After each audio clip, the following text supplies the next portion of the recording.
ফরিদপুর সদর উপজেলায় উৎসবমুখর পরিবেশে অনুষ্ঠিত হয়েছে উপজেলা পর্যায়ের প্রাথমিক বিদ্যালয় গোল্ড কাপ ফুটবল টুর্নামেন্ট বালক ও বালিকা 2026-এর ফাইনাল খেলা। প্রতিনিধি মাহবুব চিস্তি জানান, শনিবার 25 এপ্রিল বিকেল 3টায় শহরের কোমরপুর সরকারি প্রাথমিক বিদ্যালয় মাঠে এই ফাইনাল ম্যাচ অনুষ্ঠিত হয়। ফাইনাল খেলায় প্রধান অতিথি হিসেবে উপস্থিত থেকে বিজয়ীদের মাঝে ট্রফি তুলে দেন ফরিদপুর 3 আসনের সংসদ সদস্য চৌধুরী নায়েব ইউসুফ।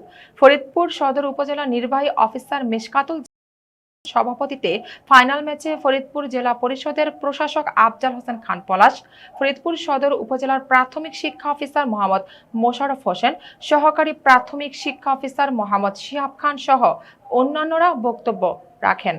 খেলায় বালক ও বালিকা বিভাগে অংশগ্রহণকারী দলগুলো চমৎকার নৈপুণ্য প্রদর্শন করে।